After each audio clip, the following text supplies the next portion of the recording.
This is the Memo by Howard Marks. You bet.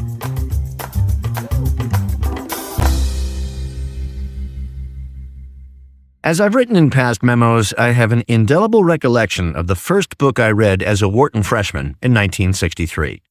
The book was Decisions Under Uncertainty: Drilling Decisions by Oil and Gas Operators by C. Jackson Grayson, Jr., who in 1971 would take on the role of price czar in the Nixon administration's efforts to get inflation under control. The best and most lasting thing I took away from Grayson's book, and the first thing I remember learning in college, was the observation that you can't tell the quality of a decision from the outcome. This revelation had a profound influence on me as a 17-year-old and represented the first critical building block in my understanding of how the world works. As Grayson explained, you make the best decision you can based on what you know, but the success of your decision will be heavily influenced by A, relevant information you may lack, and B, luck or randomness. Because of these two factors, well-thought-out decisions may fail, and poor decisions may succeed. While it might seem counterintuitive, the best decision-maker isn't necessarily the person with the most successes, but rather the one with the best process and judgment. The two can be far from the same, and especially over a small number of trials, it can be impossible to know who's who. By my stage in life, if not well before, one should have figured out his strengths and weaknesses and tilted his activities toward the former. I've concluded that my strengths include the ability to frame questions, logically organize data and weigh pros and cons, know what I don't know, accept that future outcomes aren't predictable, think about the future probabilistically, and make decisions incorporating all of the above, although far from always correctly. Also, very important has been the ability to internalize Grayson's point about decision quality, and thus live with my unsuccessful decisions from time to time. This set of attributes equipped me for a career in investing, and for finding enjoyment in games of chance. My life as a gambler. Although I've made reference to them in some past memos, games have played a bigger part in my life than you probably know. Because of the many connections between investing and gambling, many of the investors I respect play blackjack, poker, or backgammon. You might enjoy learning about my past in this regard. Like most people my age, I spent time as a child playing card games like War and Old Maid. There were no videos to watch or video games to play, and my parents considered television a pernicious influence that had to be strictly rationed. My first brush with grown-up games and betting involved gin rummy, starting around age 12. Hours spent playing with my three closest buddies established a pattern for life. When I was a sophomore in college, 1964 to 65, card games at the fraternity house took up an embarrassingly large fraction of my time. A different game occupied our afternoons each semester, including gin, pinochle, cribbage, hearts, casino, bid whist, spades, and tonk. Many of these have since been relegated to the dustbin of leisure time history. Most evenings were devoted to poker. You're right to wonder when I studied. I actually can't remember doing much of it that year. And when I eventually got serious about my studies as an upperclassman, I took up the commensurately serious game of bridge. The next big step came in 1970 to 72 when I began to ski and was introduced to backgammon back at the lodge. Although probably dismissed by non-game players as trivial, backgammon, like bridge, is a game that requires a great deal of thought, and one where study and practice can lead to a very high level of skill. More on it later. As you may know, I got Citibank to move me to Los Angeles in 1980. One of the big ways this changed my life was that it led me to meet my great friend, Bruce Newberg, whose mind is perfect for handling the odds and strategies involved in games, as it is for investing. Bruce and I have had thousands of hours of enjoyment playing backgammon and gin over the last 40 years. We're probably about even financially after all that time, and if not, the winner's hourly rate of pay is in pennies. All we get out of it is fun. Our motto is, the only thing worse than losing is not playing. I also enjoy visiting a casino once in a while, and the opportunity to play blackjack. In blackjack, you and the dealer are each dealt 2 cards. You can hit or stay as you choose. Take additional cards from the deck or decline to do so. The dealer has no choice. He's required to hit or forced to stay depending on his card total. In the end, whoever's total is closer to 21 without going over is the winner. Lots of people go to casinos every year and lose money at blackjack without knowing the first thing about how to play successfully. Instead, they count on luck and hunches and say they just play to have fun. But there are actions you can learn to take in blackjack, mostly regarding when to hit or stay, that will improve your results. These have been codified into what's called basic strategy. Beyond that, the key to further improving your probability of winning lies in the fact that, unlike most games of chance, in blackjack, the outcomes of future hands aren't independent of the outcomes of past hands. This is so because in blackjack, the dealer deals several hands in succession without returning the cards that have been played to the shoe from which he deals. Thus, which cards have already been dealt directly determines which cards remain to be dealt. If you can track the former through card counting, you can have an idea about the latter. But since the dealer's shoe can contain 6 or 8 52-card decks, keeping track of the cards played in itself requires exceptional skill. Edward Thorpe wrote the definitive book on this called Beat the Dealer. When he won too much money, Ed was banned from the casinos and had to turn to straight pursuits. As a result, he studied warrants on Japanese stocks and developed the art of arbitrage. When I last saw Ed, he was living an idyllic life in Newport Beach, prospering even in the absence of suits, ties, or regular office hours. But let's return to backgammon. In this game, 2 opponents, one moving clockwise and the other counterclockwise, try to bring their pieces around the board while simultaneously preventing the other from doing so, and then be the first to take them off the board. Each player's ability to move forward is determined by rolling a pair of dice. It's a total disaster if you're ignorant of the probabilities governing rolls of the dice and instead rely on luck, gut instinct, or what you think is your innate skill. In fact, the most important skill in backgammon consists of knowing these probabilities and thus what actions to take given your position. More recently, through study, Bruce has gotten too good for me at backgammon, so now we're mostly down to gin.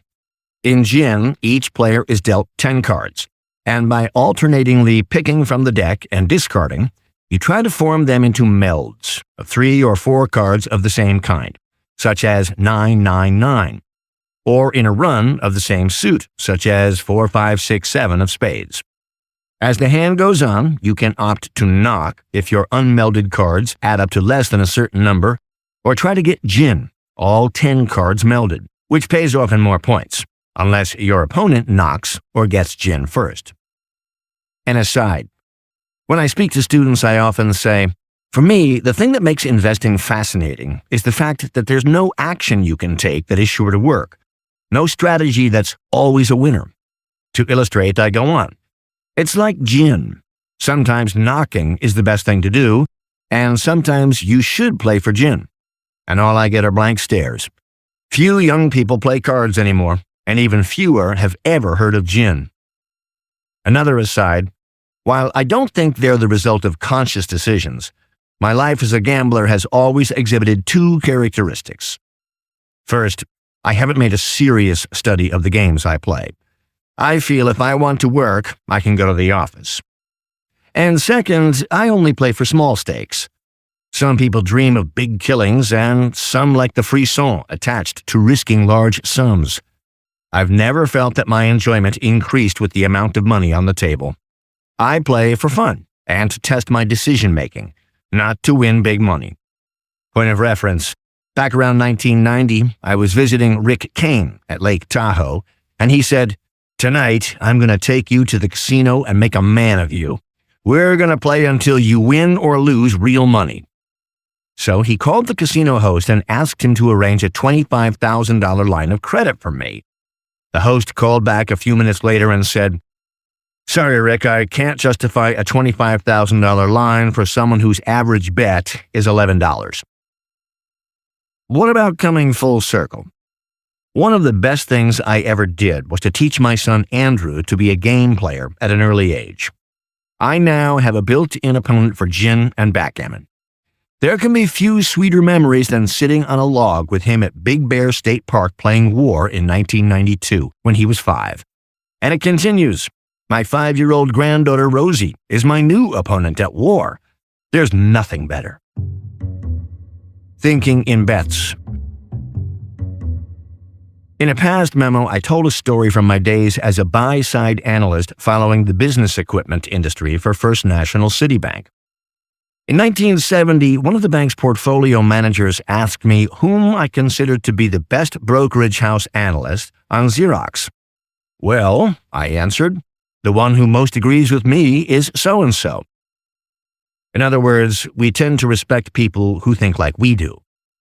Did you ever hear someone say, I think Bob's a genius, and he thinks my views are all wrong? That's something few people would ever say. No, we tend to think highly of people whose opinions mirror ours. And that brings me to the source of the inspiration for this memo, a book called Thinking in Bets, Making Smarter Decisions When You Don't Have All the Facts, by Annie Duke. I provided a blurb for the dust jacket when it was published in 2018. Duke completed the coursework and dissertation for a PhD in psychology from the University of Pennsylvania, but stopped short of receiving her degree, and for many years she was the best-known female professional poker player, with over $4 million of tournament winnings. I was rereading Duke's book while on vacation, and so many of her thoughts on poker and on decision-making in general agreed with mine that I became motivated to start on the memo you're listening to now. Here are some excerpts that will show you why I was drawn to it. Over time, those world-class poker players taught me to understand what a bet really is, a decision about an uncertain future. Thinking in bets starts with recognizing that there are exactly two things that determine how our lives turn out: the quality of our decisions and luck. Learning to recognize the difference between the two is what thinking in bets is all about. The result of each hand provides immediate feedback on how your decisions are faring. But it's a tricky kind of feedback because winning and losing are only loose signals of decision quality. You can win lucky hands and lose unlucky ones. What makes a decision great is not that it has a great outcome. A great decision is the result of a good process, and that process must include an attempt to accurately represent our own state of knowledge. That state of knowledge, in turn, is some variation of, I'm not sure. We must recognize that no strategy can turn us into perfectly rational actors. In addition, we can make the best possible decisions and still not get the result we want. Improving decision quality is about increasing our chances of good outcomes, not guaranteeing them. We are discouraged in life from saying, I don't know, or I'm not sure. We regard these expressions as vague, unhelpful, and even evasive. But getting comfortable with, I'm not sure, is a vital step in being a better decision maker. We have to make peace with not knowing. What good poker players and good decision makers have in common is their comfort with the world being an uncertain and unpredictable place. They understand that they can almost never know exactly how something will turn out. They embrace that uncertainty, and instead of focusing on being sure, they try to figure out how unsure they are, making their best guess at the chances that different outcomes will occur. An expert in any field will have an advantage over a rookie, but neither the veteran nor the rookie can be sure what the next flip will look like. The veteran will just have a better guess. You don't have to read far in Thinking in Bets before it becomes clear that Annie Duke shares Jack Grayson's interest in decision-making under uncertainty. Duke looked for real-world applications at the poker table, and Grayson in the oil patch. But both worked on how to make decisions when faced with imperfect information and uncertain outcomes. That brings me to the subject of investing, and this memo. Parsing the world of gambling. People who aren't very familiar with games or who don't dwell on them probably think they're all variations on the same theme. But actually, there are big differences. I want to touch on them so I can go on to create an effective analogy between gaming, gambling, and investing. Importantly, games vary in three primary dimensions: information availability, luck, and skill. Some games, but not all, require players to deal with uncertainty. Whether you or your opponent will win, or what action you should take, might hinge on information that's not available to you, and about which you can make inferences or guesses at best. Thus, in some games, there's important hidden information, and in others, there isn't. In poker, blackjack, and gin, you don't know what cards your opponent is holding. But in chess and backgammon, everything's plain to see. The position of the playing pieces on the board. Nothing is hidden. Obviously, this is a big difference. Where no information is hidden, the game is reduced to the other two elements.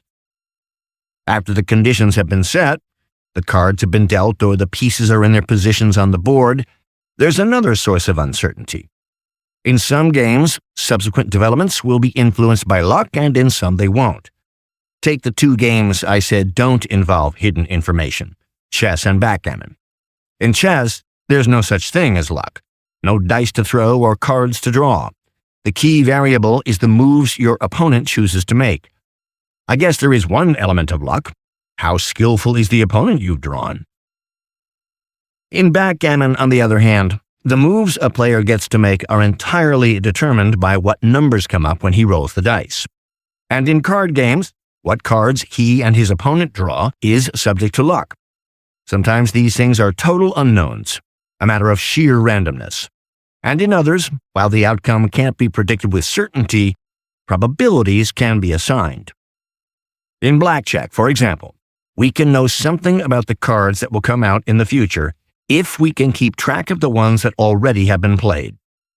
And in backgammon, we know with absolute certainty the probability of every possible result of rolling the dice. Over a large number of rolls, the number 7 will come up 16.7% of the time. 6 of the 36 possible outcomes on a roll of the dice. And the number 12 will come up only 2.8% of the time. 1 out of the 36. Of course, even if we know the probabilities, we still don't know which number will come up on any one roll. Finally, in some games, skill is important, and in others it isn't. There's skill, albeit with varying degrees of difficulty, in all the games I've discussed so far: chess, backgammon, poker, and gin. Games with and without hidden information can entail skill, and games affected and unaffected by luck can entail skill. But the role of skill isn't universal in games and gambling. Roulette and Wheel of Fortune are games of pure chance or luck. The outcome is entirely a matter of random events that can't be predicted at all, like which slot in a roulette wheel the ball will fall into when the wheel stops spinning. And since there's no ability to predict future developments, there's no such thing as skill, only luck. In the early 1980s, I used to go to Las Vegas with a now departed friend. He spent a lot of time and money on Wheel of Fortune, which is nothing but vertical roulette. I used to tell him he was the world's greatest Wheel of Fortune player. Since he thought there actually was such a thing as playing the game well, he never got the joke. There's a very interesting example in Punto Banco, a form of baccarat. As Wikipedia says, in Punto Banco, each player's moves are forced by the cards the player is dealt. That is, there are no decisions to make, so clearly no such thing as skill in decision-making. You sit down, place your bet, receive your cards, and either win or lose.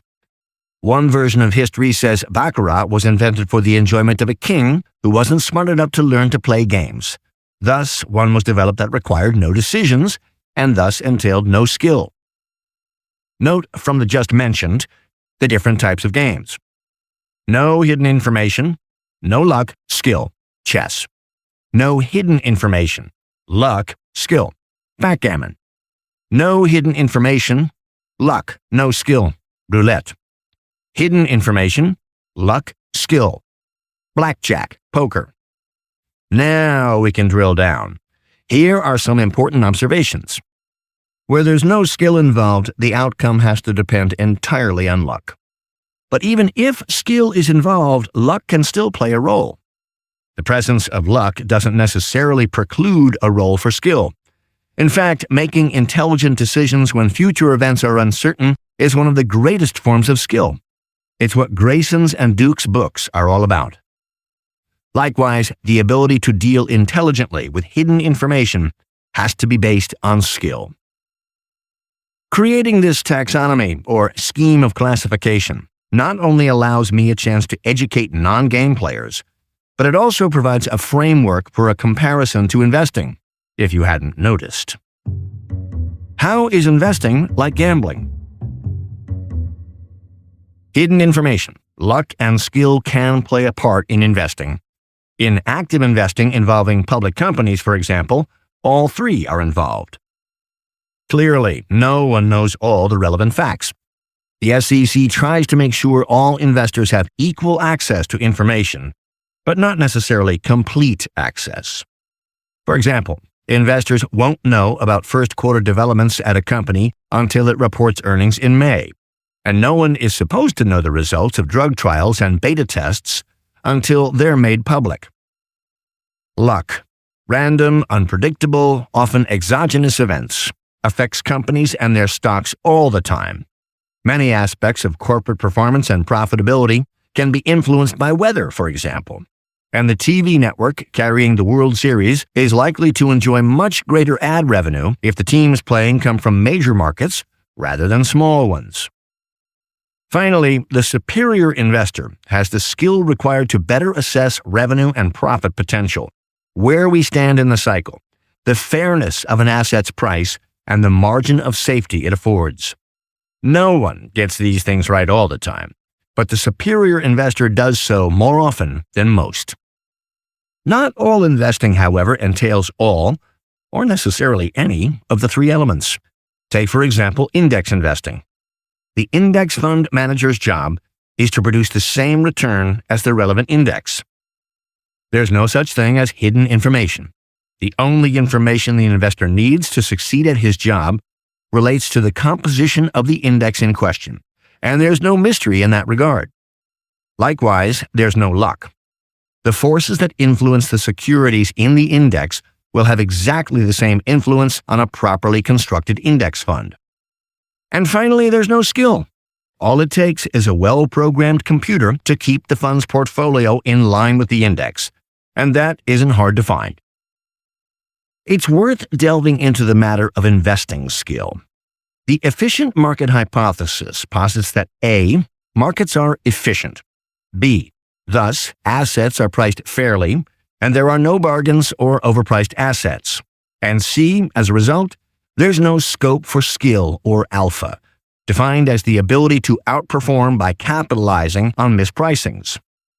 The traditional view of active investing, which ignores this hypothesis, is that investing is like blackjack, meaning it's possible for some people to be better at it than others. But if the efficient market hypothesis is right, investing is like roulette, with investors' returns beyond their control and solely a function of luck, or what the market does. Of course, a portfolio's return can be amplified or diminished relative to the market's return by the portfolio's relative sensitivity to it, the beta. And that leads to the question of whether investors have the skill to move beta up and down in a timely fashion. In most markets, the concept of efficiency is neither an absolute truth nor completely inapplicable. Some markets may be less efficient than others. Thus, skill may be more relevant in some markets than in others. Where skill is highly relevant, markets are called alpha markets. Where it's not, and the portfolio return is mostly a function of the market's return and the portfolio's sensitivity to market movements, they're called beta markets. Obviously, it's important to figure out which type of market you're working in. For years, people, whether consciously or not, treated the stock market as an alpha market, and equity portfolio managers were able to charge substantial management fees for their efforts. But over time, it was increasingly observed that most active investors were incapable of consistently outperforming the market indices, especially after fees. That meant skill was lacking. You could get the same result or better by passively emulating an index, Investors concluded that they would no longer pay for alpha in a beta market, and that's the main reason for the growth of passive investing. Why pay someone to play for you in a game where there's no such thing as skill? What's the bottom line? In my view, the active investing I'm interested in, hopefully in markets that are less efficient, involves all three of the ingredients under discussion: hidden information, luck, and skill. Thus, it's most like poker and blackjack, not chess. It's in that vein that I'll proceed. The essence. One of the most important aspects of skill in gambling consists of figuring out which possible outcome to bet on, and when to bet heavily and when not to. This is where all facets of the decision come together. Gauging the likely outcome. How likely is one participant, you, to win, and how likely is someone else? Whether in card games, backgammon, or sports betting, there are a number of factors to consider. The most important are these. How good is your current position? How many paths do you have to winning and to losing? To what extent would it require good luck regarding throws of the dice or draws of the cards for you to win? And what's the probability your opponent will enjoy good enough outcomes for him to be the winner instead? The job here is to handicap the outcome, defined by Merriam-Webster as to assess the relative winning chances of contestants or the likely winner of a contest. Which poker player has the best hand? Who's in the better position on the backgammon board? Or for the bettor, which horse is likely to win the race? Or which team is likely to win the game? To put it simply, who's the favorite? Many people think figuring out who's most likely to win is all you have to do to successfully bet on card games, backgammon, or sports. They're missing a huge part of the matter, and perhaps the far more important part. Assessing the proposition. There's usually not much mystery involved in identifying the favorite. It's pretty clear who's ahead in backgammon. It's more of a challenge in card games, where players hold cards the others don't know about, but still it's possible to have a sense for how good one's hand is in absolute terms. And in most cases, there's a solid consensus around which horse or team is most likely to win. But one of the most important things to know about gambling is that information that's available to everyone isn't likely to produce winnings. Since most people know who the likely winner is in a hand of cards, a backgammon game that's underway, or a sports bet, that isn't valuable information. Everyone might like to bet on a favorite, but that means it's unlikely they'll be able to find someone to take the other side of the wager, to bet against the favorite without an inducement. That inducement takes the form of a proposition. Consider a football matchup in which Team A is considered twice as likely to win as Team B. Stated another way, Team A is viewed as likely to win 2 times out of 3 and Team B only once. If it's common knowledge that Team A is that much better, no one will bet on Team B unless the person who favors Team A is willing to lay odds. That is, Joe might tell Ed, "I'll give you 2-to-1 odds. I'll bet $10 against your $5 that Team A will beat Team B." Assuming the outcomes go according to expectations, Joe wins $5 2 times out of 3 and loses $10 1 time. Over 3 games, then, the 2 bettors come out even. That means 2-to-1 odds are fair in this situation. So here's the bottom line. The goal isn't to figure out who the favorite is and bet on it. Rather, the goal is to figure out who the favorite is and whether the odds are fair or not. If the odds are fair, as just illustrated, there's no reason, other than sentiment, to bet on one team or the other. If the odds don't penalize the favorite enough, let's say the odds on the same matchup are only 6-5, you should bet on the favorite. Team A will win 2/3 of the time. The 1 time out of 3 when they lose, the $6 you pay won't offset the total of $10 you win on the 2 occasions when they come out ahead. But if the odds are tilted against the favorite, the odds are too long, maybe 4-to-1, it's better to bet on the underdog. You'll still lose $1 two times out of three for a total of $2. But on the one game you win, the $4 payoff will more than compensate. A great example can be seen in the world of backgammon. The player who's ahead can offer to double the stakes from $5 to $10 by turning the cube, in which case the other player has to choose between surrendering for $5 or playing on for $10. Since the leader offers to double because he's ahead, does that mean it's a mistake for the player who's behind to accept? Not necessarily. Clearly, if the laggard surrenders, he loses $5. But what if, let's say, he has a 25% chance of winning and plays on for $10? In that case, his expected outcome is $10 loss times 75 cents plus $10 gain times 25 cents, which works out to the same $5 loss. The lesson from the backgammon illustration is that a player who is behind should accept a double whenever his chance of winning exceeds 25%, which would give him an expected loss that's less bad than surrendering for $5. Sometimes it's a good idea to bet on an inferior position, even though doing so is expected to result in a loss most of the time. It all depends on the proposition. My friends Matt Benson and Corey Robinson provided an apt excerpt from a speech titled The Art of Stock Picking by Charlie Munger.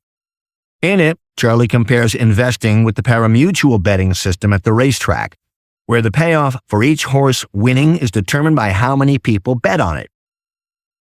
If you stop to think about it, a pari-mutuel system is a market. Everybody goes there and bets, and the odds change based on what's bet. Any damn fool can see the horse carrying a light weight with a wonderful win rate and a good post position, etc., is way more likely to win than a horse with a terrible record, an extra weight, and so on and so on. But if you look at the odds, the bad horse pays 100 to 1, whereas the good horse pays 3 to 2. Then it's not clear which is statistically the best bet. Success in gambling doesn't go to those who pick winners, but to those with the ability to identify superior propositions. The goal is to find situations where the odds are generous to one side or the other, whether favorite or underdog. In other words, a mispricing. It's exactly the same in investing. People often say to me, XYZ is a great company with a bright future, so I bought the stock. They're picking a favorite, but ignoring the proposition. The former alone isn't enough. They should consider the latter as well. Likewise, one might say that even the best venture capitalists are poor at picking winners, since a lot of their investments result in losses. But the payoff on the ones that succeed is so large, it's sufficient to pay for the losers many times over and make the overall effort a great success. While in investing we generally aren't offered explicit odds, the attractiveness of the proposition is established by the price of the asset, the ratio of the potential payoff to the amount risked, and what we perceive to be the chance of winning versus losing. Superior investors may be superior because they can figure out which companies are likely to be winners. But the best investors I know also have a sense, perhaps innate and instinctive, for situations where the proposition is too favorable relative to the underlying fundamentals. It might be a company whose securities are cheap enough to more than compensate for its poor prospects, or one where the future is exceptionally bright, but its securities aren't priced high enough to charge fully for that potential. In May 1968, when I showed up at First National Citibank for a summer job in the investment research department, the bank, and many other banks, invested primarily in the Nifty 50. These were considered to be the best and fastest growing companies in America, companies so good that there was no price too high. And if you bought those stocks the day I arrived and held them firmly for 5 years, you lost almost all of your money investing in the best companies in America. All the companies were considered future winners. Some actually were, but far from all. What happened to Kodak, Polaroid, and my favorite, Simplicity Pattern? The proposition was wrong. They were priced as if they couldn't lose, and it turned out several would. Then, in 1978, I switched to Citi's bond department, and I was asked to start a high-yield bond fund. Now I was investing in the bonds of the worst public companies in America, all rated speculative grade, or junk. And I was making good money, safely and steadily. Not because the companies were flawless. In fact, about 4% by dollar amount would go on to default each year on average, but because the price was too favorable to those who bet on them.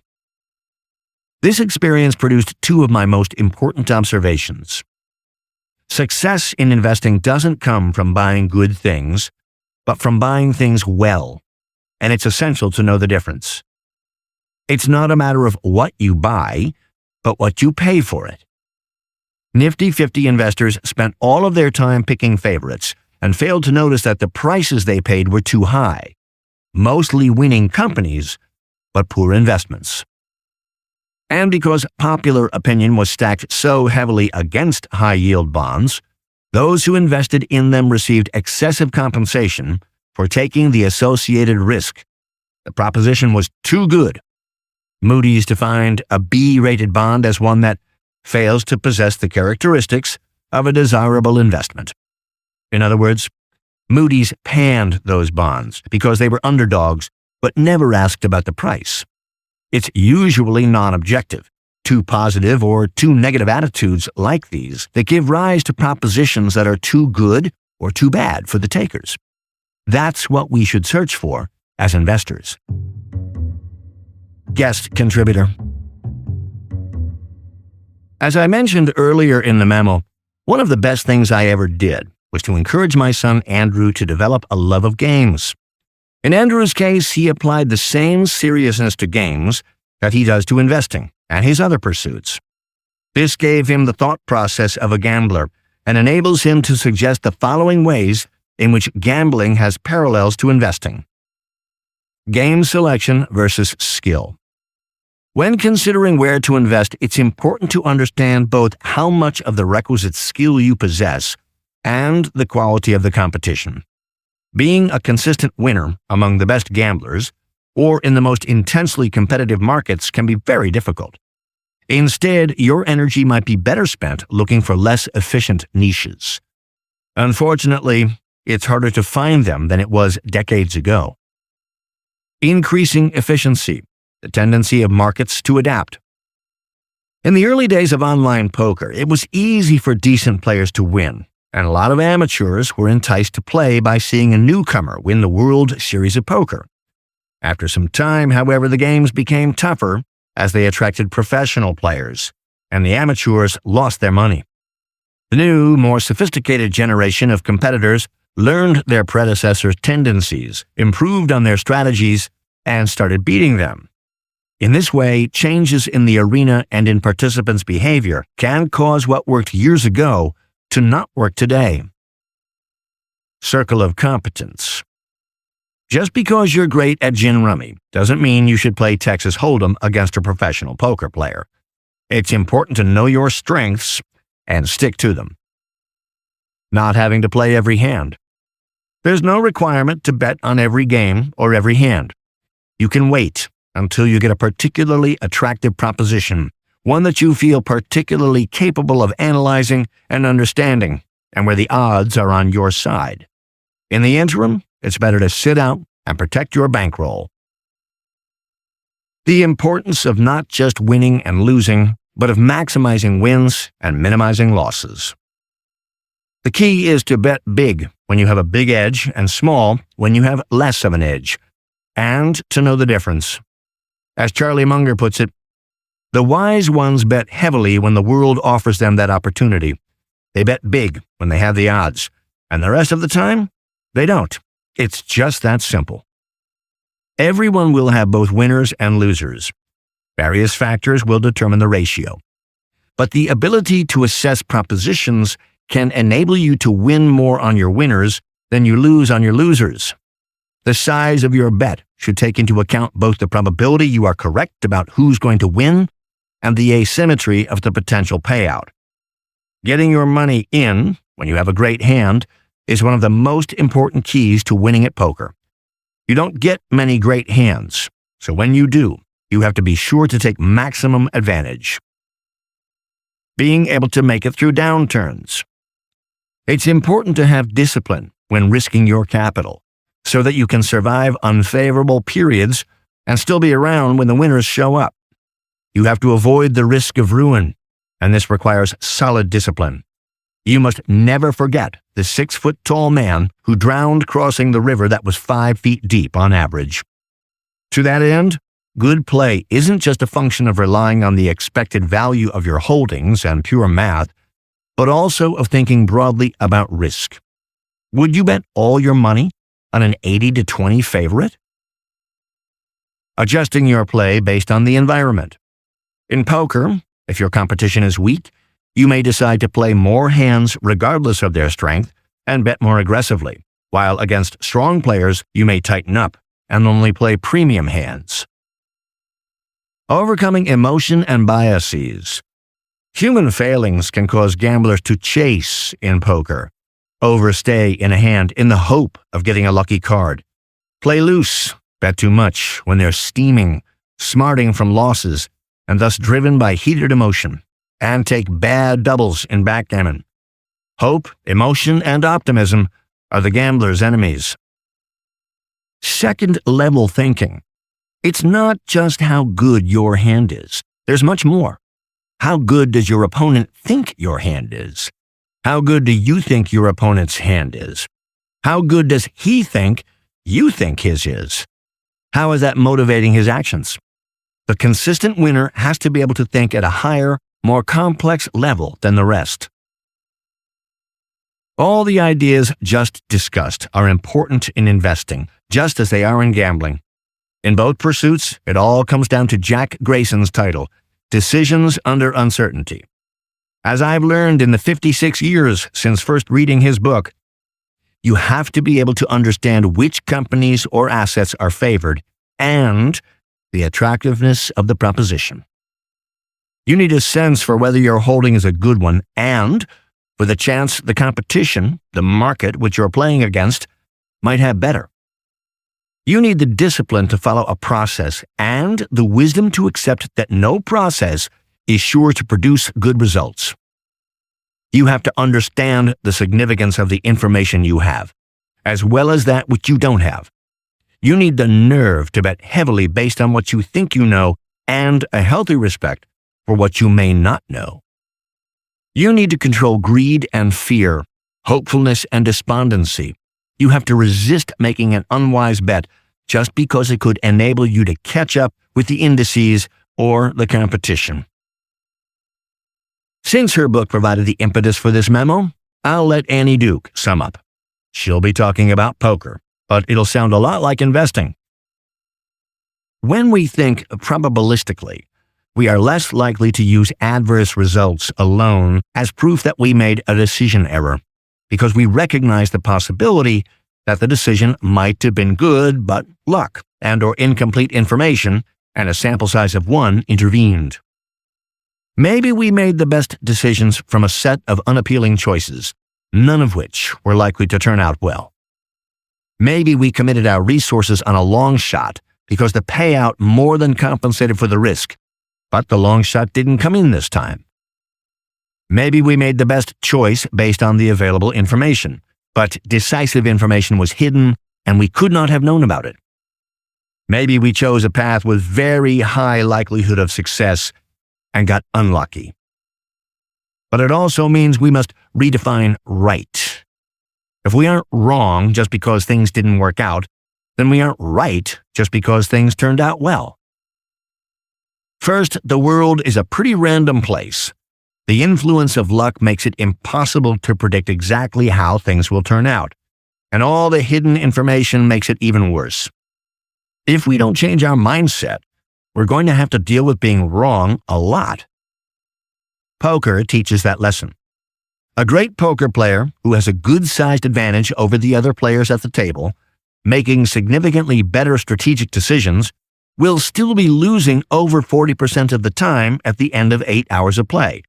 That's a whole lot of wrong, and it's not just confined to poker. How can we be sure that we are choosing the alternative that is best for us? What if another alternative would bring us more happiness, satisfaction, or money? The answer, of course, is we can't be sure. Things outside our control, luck, can influence the result. The futures we imagine are merely possible. They haven't happened yet. We can only make our best guess, given what we know and don't know, at what the future will look like. When we decide, we are betting whatever we value on one of a set of possible and uncertain futures. That is where the risk is. Investing is a game of skill, meaning inferior players can't expect to be above-average winners in the long run. But it also includes elements of chance, meaning skill won't win out every time. In the long run, superior skill will overcome the impact of bad luck. But in the short run, luck can overwhelm skill, and the two can be indistinguishable. These are the things that make investing both challenging and stimulating. They're the reason I feel good about the way I chose to spend my career. January 13th, 2020. Thank you for listening to The Memo by Howard Marks. To hear more episodes, be sure to subscribe wherever you listen to podcasts.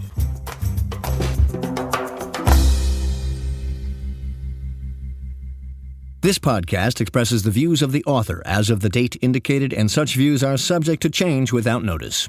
Oaktree has no duty or obligation to update the information contained herein. Further, Oaktree makes no representation, and it should not be assumed that past investment performance is an indication of future results. Moreover, wherever there is a potential for profit, there is also the possibility of loss. This podcast is being made available for educational purposes only and should not be used for any other purpose. The information contained herein does not constitute and should not be construed as an offering of advisory services or an offer to sell or solicitation to buy any securities or related financial instruments in any jurisdiction. Certain information contained herein concerning economic trends and performances based on or derived from information provided by independent third-party sources. Oaktree Capital Management, LP, Oaktree, believes that the sources from which such information has been obtained are reliable. However, it cannot guarantee the accuracy of such information and has not independently verified the accuracy or completeness of such information or the assumptions on which such information is based. This podcast, including the information contained herein, may not be copied, reproduced, republished, or posted in whole or in part in any form without the prior written consent of Oaktree. Audiation.